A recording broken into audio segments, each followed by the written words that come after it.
Hey, Will, first of all, congratulations. What was the decision-making process for you to maybe decide to sign with the Sharks rather than go back to BC for a year? Yeah, I mean, obviously it was a really tough decision because just how much I loved BC and obviously my teammates there. We had a really special bond, and honestly, before I left for Worlds, I kind of made up in my mind that I was going to sign, but I wanted to make sure I did it with at the right time and especially with my family. You talk about your worlds there, and you mentioned how was that experience? Obviously, playing with such an NHL filled team, NHL players team, a lot of players from the league in there. What was that experience like? And then also, obviously, you were teammates with Luke Cunningham. Did he talk to you a little bit about what San Jose is going to be like? Yeah, I mean, those guys were second to none. I mean, they treated us awesome, and I mean, made sure we were included with everything. So just, I mean, on and off the ice, that they treat us like I said, awesome. And obviously, Luke was over there too, so it was nice having someone that I could ask questions to, or wanted to find out any information on the Sharks. So he was awesome too. Now, I do got to ask. Obviously, you played against Macklin Celebrini all season long, and it's not official that the Sharks have picked him yet, but he's the projected number one pick. What would it mean to play with a guy that won the Hobie Baker and you played Beanpot and everything against BCBU rivalry, now joining forces? Hope looking like what would that be like for you? Yeah, I mean, it would be fun. Obviously, got to see him more than a couple times this year. So obviously, like I said, he's a great player, and he's a BU guy. But obviously, if the Sharks pick him, it would be pretty fun. Now, for the Sharks' future, is my last one here. For the Sharks' future, what do you feel like you can bring to the Sharks to help kind of bring this rebuild to the next level? I mean, it's obviously like you said, it's a little bit of a rebuild right now. But I think with all the draft picks and already guys who are drafted in the team that's there now, it could be a pretty fun and special future. Obviously, trying to get back to winning more games, and obviously the crowds and fans there seem to be awesome. So I can't wait. Awesome. Thanks. Well, congratulations again. Thank you. Shang. Hey, well, congratulations. Thank you. Wanted to ask you just how important is it to you to take on this challenge of the NHL this year instead of holding it off another year? I think it's huge for me. To be honest, personally, I think it was time to take the next step, and obviously it's the best league in the world, so you're getting the best players every single night, night in, night out. So I think that's something that definitely factored into wanting to make the next step. In particular, what led you to making that decision that this was the next step that you need to take on this challenge? Was it maybe practicing at Worlds, practicing against your teammates and feeling like you're comfortable there, or just in general, just what led to that decision that you're ready for this challenge? Yeah, I mean, like I said earlier, it was obviously very tough that I mean, I got a special bond with Boston College, but on a personal level and in my hockey career, I think it was definitely time to take the next step, and obviously it's going to be the next challenge for me.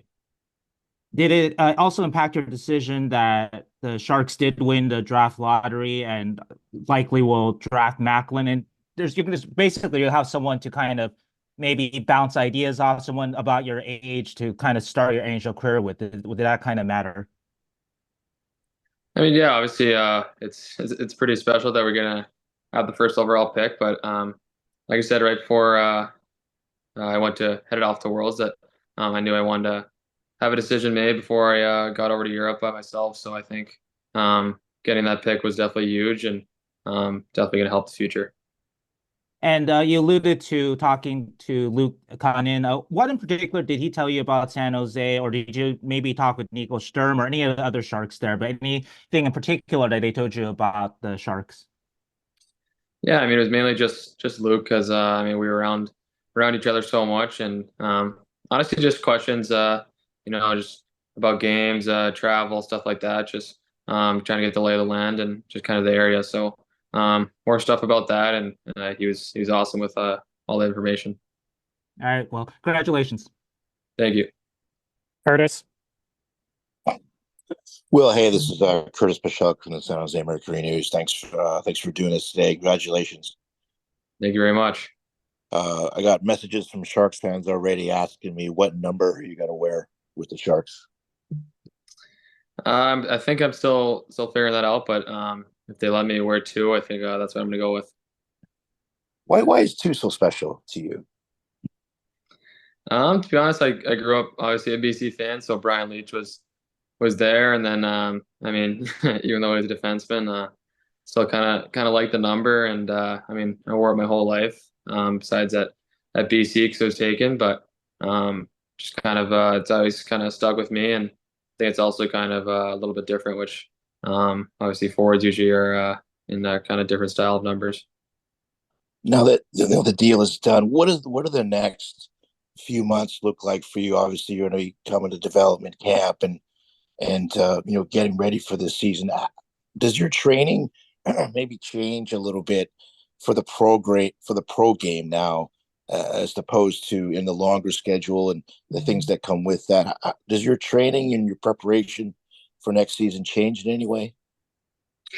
Not too much. Obviously, it's going to be a big schedule change. Obviously I'm not going to school anymore, so definitely going to have time until camp gets going. But besides that, just getting bigger and stronger.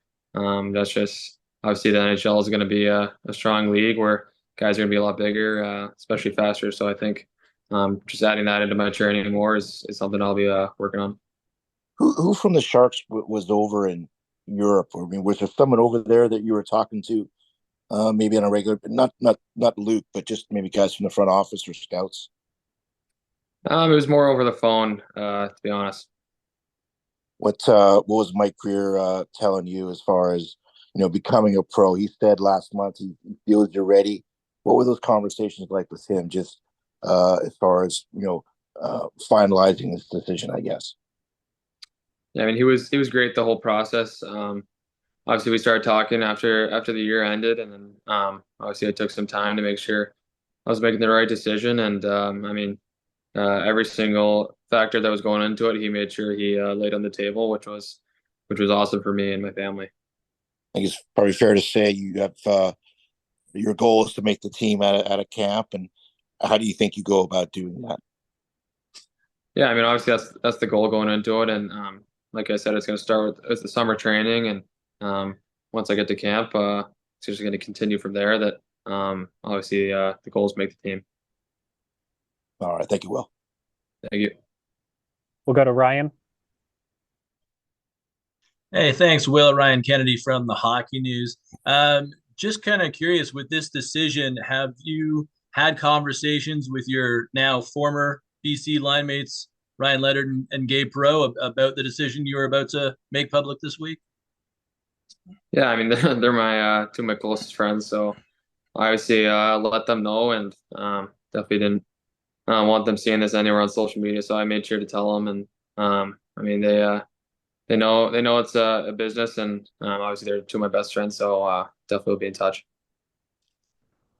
And are you open to I mean, in making this decision, obviously you want to be in the NHL as soon as possible, but are you open to the idea of spending some time in the AHL with the Barracuda if necessary? I mean, I trust whatever the staff and development team has in mind, and obviously, like I said earlier, the goal is to make the team and just help as much as I could. Excellent. Thanks so much. Thank you. Eric. Hey, Will, Eric Stevens with The Athletic. Congratulations, first of all. Obviously a big day for you. Thank you. Well, the Sharks have a tremendous history at center, as you, I'm sure, are quite well aware of. What's your thought on the fact that you and theoretically Macklin, assuming that he is the number 1 pick, that you two are being viewed as sort of the centerpiece of this rebuild? What's your thought on, not to put all sorts of pressure on you right now, but what's your thought on that? The fact that you two are already being viewed as such. Yeah, I mean, obviously, feels pretty good to people to say that, and obviously it's a huge opportunity for us. Obviously, Macklin's projected to go first, and if if and when he gets picked, that it will be pretty awesome to kind of help this team take the next step and obviously get back to where the Sharks were. How much of that Sharks history do you know? I mean, there's obviously been some great players that's gone through this organization, and especially in the middle. Yeah, I mean, I've tried to kind of learn more as right after I got drafted, and obviously, I think everyone's seen that comeback against Vegas. So I'm just seeing the Shark Tank all fired up was pretty special. Is there a current or do you pattern your game after any current NHL players? Is there even one that you even consciously sort of guide your game after or whatsoever? I think there's a couple. I mean, kind of being on the same track as I mean, when Hughes was at USA, and obviously now he's with the Devils. Just trying to watch his game, and obviously he's a super creative player and has a really talented hockey IQ. So I think him and other guys, I try to watch a lot of hockey to kind of learn new things and see what I can work on. And my last question, you mentioned, like you said, you've talked to Mike Grier and others whatsoever. Has Joe Thornton been one to give you a ring? Have you talked to him at all, or anyone of that stature? I haven't talked to him yet, but I think maybe at development camp, maybe I'll get to meet him, which would be pretty cool. We'll go to JD. Congratulations, Will, on a big day for you. I know you played center basically your entire life, and then kind of making the jump to the NHL. But are you willing to maybe play wing as you kind of get comfortable to the NHL game, and then hopefully eventually transfer over to center? Have they talked to you about that, or is it still just kind of going through the emotions of signing? It's kind of a little bit of both. Obviously, I'd be open to anything. I think I can play center or wing, but I have full trust in coaching staff and development staff. So whatever they think is right I'll be completely open to. And then, of course, right, big decision with this. Was there, I know you said you made up your mind, but was there any thought of just maybe going back to BC and just dominating, and especially after losing in the finals there, maybe try to go back and win that national championship to maybe put on the cap to that resume?